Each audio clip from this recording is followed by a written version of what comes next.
ప్రియా సహోదరి సహోదరులారా, మన ప్రభువును రక్షకుని యేసుక్రీస్తు నామమున మీ అందరికీ ఉదయకాలపు శుభములు తెలియపరుస్తూ ఉన్నాం. ఈరోజు దేవుని యొక్క సందేశాన్ని విందాం. మంచి చేయడానికి స్వేచ్ఛ అనే దాని గురించి కొన్ని విషయాలు మనం తెలుసుకుందాం. ఒక ప్రాంతంలో జరిగిన సంఘటన మనం చూస్తూ ఉన్నాం. అది ఎలా ఉందంటే, అటువంటి గందరగోళాన్ని నేనెన్నడూ కూడా చూడలేదు అని ఒక ఆయన చెబుతూ, లియోనార్డో అనే వినిస్ విమానాశ్రయం నుండి రోము నగరానికి వేసిన రహదారిలో ఉన్న రోడ్లో అన్ని వైపుల నుండి కార్లు వచ్చి గుంపు కూడాయి. ప్రతి డ్రైవరు ఒక అంగుళం ముందుకు కదలడానికి ప్రయత్నిస్తూ ఉన్నాడు. వారెంతో ఆర్నలు మోగిస్తూ ఉన్నారు. వారు కోపతాపాలు రేగుతూ ఉన్నాయి. ఈ గందరగోళాన్ని సరిచేయడానికి అక్కడ రెడ్ సిగ్నల్స్ లేవు, ట్రాఫిక్ పోలీసులు లేరు. అయితే ఒకటి మాత్రం అనుకూలమైన విషయముగా కనిపిస్తూ ఉంది. అక్కడ ఎవరు చట్టాన్ని ఉల్లంఘించడం లేదు. అసలు అక్కడ చట్టం ఉంటే కదా ఉల్లంఘించడానికి. ప్రియా సహోదరి సహోదరుడా, ఇజ్రాయేలుకు రాజు లేని కాలంలో కూడా ఇటువంటి పరిస్థితే ఏర్పడింది. వారికి ధర్మశాస్త్రం ఉన్నది, కానీ వారు దాన్ని త్రోసిపుచ్చి ప్రతివాడు తన ఇష్టానుసారంగా ప్రవర్తించాడు అని న్యాయాధిపతులు 17వ అధ్యాయము 6వ వచనంలో మనం చూస్తూ ఉన్నాం.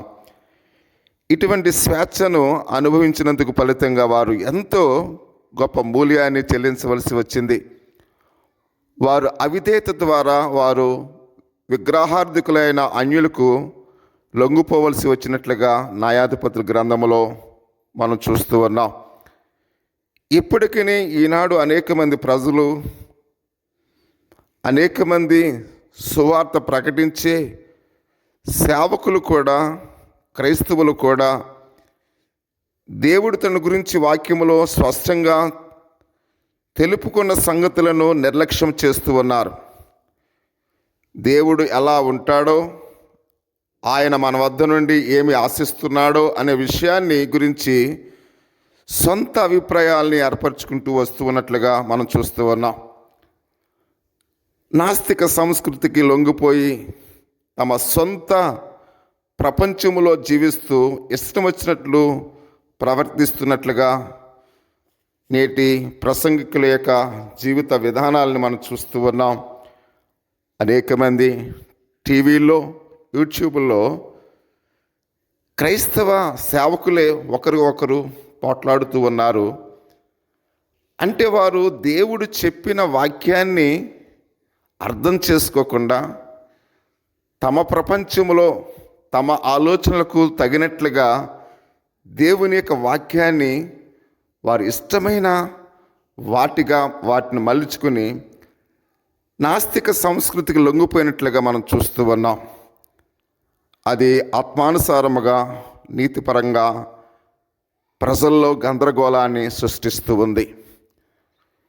కాబట్టి వారు చెప్పేది, ఎవరు చెప్పేది సత్యము, ఎవరు చెప్పేది అసత్యము అని విశ్వాసుల యొక్క జీవితాల్లో గందరగోళాన్ని సృష్టిస్తున్నట్లుగా మనం చూస్తూ ఉన్నాం.